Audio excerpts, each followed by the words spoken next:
No other American military base has been shrouded in the same amount of secrecy as Area 51, and only recently has the government acknowledged its existence. Because of its top secrecy, conspiracy theories about this location are on the rise, and even former workers are coming forward about the truth. Here is Area 51, aliens, UFOs, and advanced technology. Hey guys, this is your host, American Eye, but today I'm right here on Titanic, bringing you this video. Reasons for the location. If you're gonna build a top secret military base in the middle of nowhere, it should still be somewhat close to a big city, because the workers still gotta live somewhere. The exact location of Area 51 was a closely guarded secret for quite some time, but now with Google Maps, you can easily tell it's found about 83 miles away from Las Vegas at the National Nevada Security Site. It's not too far away from the area that was bombarded with 739 nuclear tests. Area 51 is surrounded by some of the harshest desert in the world, and there are no barbed wire fences to keep people out. The area is monitored 24/7 with Predator drones using thermal vision. The road leading to the base is equipped with motion detectors. There's also Creech Air Force Base, which is located nearby, which is known to be stocked full of drones. Don't forget about the plethora of advanced aircraft at Nellis Air Force Base either. Armed security. Don't even think about driving straight into Area 51 on your ATV or dirt bike, because Area 51 security is pretty tight, and you'll most likely not be on the guest list. The Secretive Protective Service are highly paid contractors willing to defend the military base at all costs. They also have guns and are willing to use those too. Videos on YouTube can be discovered of officers not taking too kindly to people wanting to get an up-close photo with the sign. Deadly force appears to be acceptable to anyone who crosses the line, which might make some people wonder why the security is so intense here. It's believed that the guards work with the URS Corporation, who are actually employed at NASA bases. They also have an office in Las Vegas, located near the airport, to add intrigue. And if somehow you think you can get past the camo dudes, just remember, you're on camera. Say cheese! Airplane developments. Area 51 is known for helping the United States advance their aircraft, especially ones used for stealth technology, spy planes, and military projects listed under the black budget. The U-2 was what brought people to this desolate land in 1955.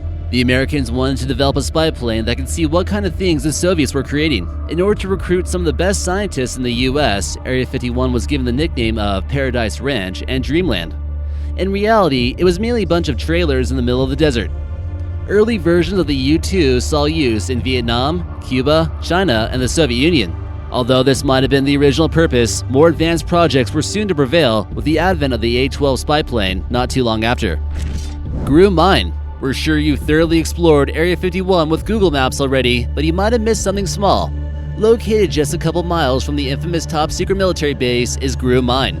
Turns out someone's actually been living there the entire time since the 1800s. Could they know the truth about Area 51? Granted, they probably didn't know that they were building their home in a dangerous place, but it just turned out that way. They've been one of the very few people who've been allowed to stay at the National Nevada Security Site since they technically were there first. This might remind you of that movie, The Hills Have Eyes, where a family encounters mutants who've been living on a bombing range. Anyway, according to some sources, they've had one heck of a view of nuclear bombs going off, experimental aircraft, and who knows what. And you thought your next-door neighbors were bad.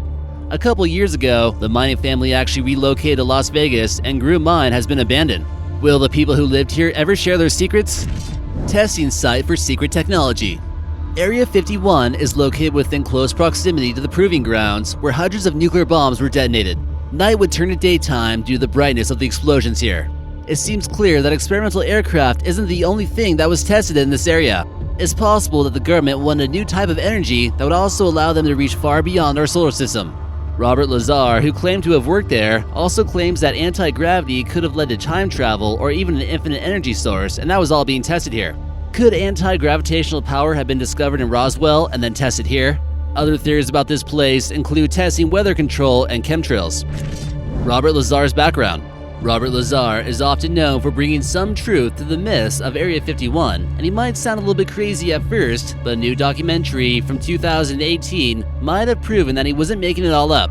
In 1989, Bob Lazar revealed during an interview about a top-secret element known as Element 115, which has had all kinds of bizarre properties. You can find it on the periodic table of elements listed as ununpentium. It doesn't have an official name exactly, but the word ununpentium was the Greek word for 115, so why not? As the story goes, Bob claims the element was a key ingredient for building flying saucers. Some credibility comes to his story when he led a group of UFO hunters to an area just outside of Area 51 at a time when a UFO was spotted in 1989. He seemed to know the exact time and date when the aircraft would be tested out. He claims that while he was working there, the base possessed about 500 pounds of this mysterious element. The reason he apparently came forward with some confessions about the base is that he believed the government was trying to kill him for leaving some projects. If they did try to take him out, people would know that the government was behind the whole plot. S4 reverse engineering. The S4 base was revealed by Bob Lazar before its existence went public. According to him, this was where they used reverse engineering to construct flying saucers at Groom Lake. It's located just south of the dry lake bed by the Pampoose Mountains, and it's extremely well camouflaged to the point where you can't even see it on Google Maps. The hangar doors use a sandy texture that blends in with the mountains, and it consists of anywhere from 9 to 10 hangars. Inside these hangars, engineers would use what they learned from crash UFOs such as the Roswell incident to create unworldly flying objects. The Nevada Triangle. We've seen before how the government is making their mark on the landscape. This mysterious triangle is found in the middle of the desert, and this could be a UFO landing spot. And if it's not, what's the deal? There's absolutely nothing else around it for miles. For what possible reason would they use these geometric shapes on the ground? Some feel as though it could be used for some type of target practice by the Air Force, but there's not any charred land in the middle from bombs. However, you do see a little building in the middle of the circle. Some claim this place is actually connected with Area 51 somehow, but what the heck is going on there? Human-alien pact. At the end of World War II, America and her allies seemed to be in good control of planet Earth, and technology was advancing at an exponential rate. Some conspiracy theorists claim that all the testing going on here at this site attracted some attention from out of this world. They believe a peaceful species of humanoid alien known as the Palladians urged with President Eisenhower that we should disarm ourselves of nuclear weapons, and they would help us become more spiritually advanced. However, the US found this to be suspicious and turned down their offering, fearing that they would attack. Another, more evil species of aliens known as the Greys made contact with us, and they agreed to share their advanced technology, but only under one condition. The Greys relied on a form of genetic cloning to stay in existence, and they wanted our DNA for experiments. Could this technology be actually tested at Area 51? Some believe that we made a treaty to keep all this confidential and allow for them to abduct our people for these advancements we see in modern times. The Steve Medlin Mailbox. This guy, Steve Medlin, must be getting kind of annoyed that his mailbox gets so much dang attention all the time. He's even had to repaint it a couple times in order to throw people off looking for the quote-unquote black mailbox. It was actually black at one point, but in order to keep conspiracy theorists off his front lawn, he made it white. It was rumored to be the discreet mailbox of Area 51, which would contain classified information, and people would even begin to leave their own personal letter discussing aliens. It's located on the Extraterrestrial Highway near a dirt trail that leads to Area 51, so there was good reason to believe that it might contain some classified info from time to time.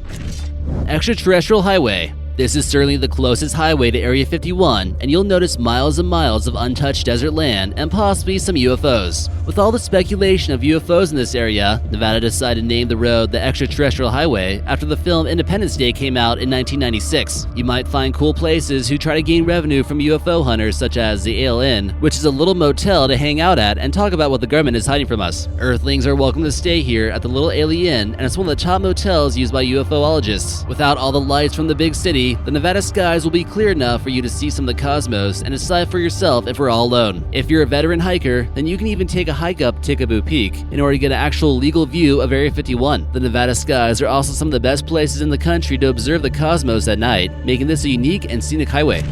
Garmin Airlines. It turns out the government actually has a small fleet of passenger planes at a terminal in Las Vegas McCarran International Airport. Some believe that GAN actually stands for just another non-existent terminal. Do you think you can just simply buy a ticket on this airlines? The answer is no. All the aircraft supposedly go to Area 51, and none of the names of the passengers are available. If something were to happen to one of these flights, no one would even know. When people try to identify the plane from the tail number on the back, all that comes back is that it's a government plane. These seemingly innocent-looking passenger planes shouldn't fool you, and they head directly through restricted airspace. Others claim the secrecy around these airlines is because if the government needs an accident to happen, they could do so relatively undetected. And number 1. Area 6 Landing Strip. What is the true purpose of this mysterious airstrip located in the middle of the Nevada desert at the National Nevada Security Site? Some believe as though this is the real location where crashed UFO technology is being stored, and Area 51 is just a decoy base throwing everybody off trying to find the truth. It's located next to, but not on, a dry lake bed, which isn't the usual setup. It's found just south of the massive craters left from nuclear testing, but many are curious why there's only a 1-mile long runway, especially with Area 51 so close. Some have speculated that Area 6 is used for testing out top-secret drone projects since the runway is too small for jet fighters or bombers. But maybe this is where they test out flying saucers instead.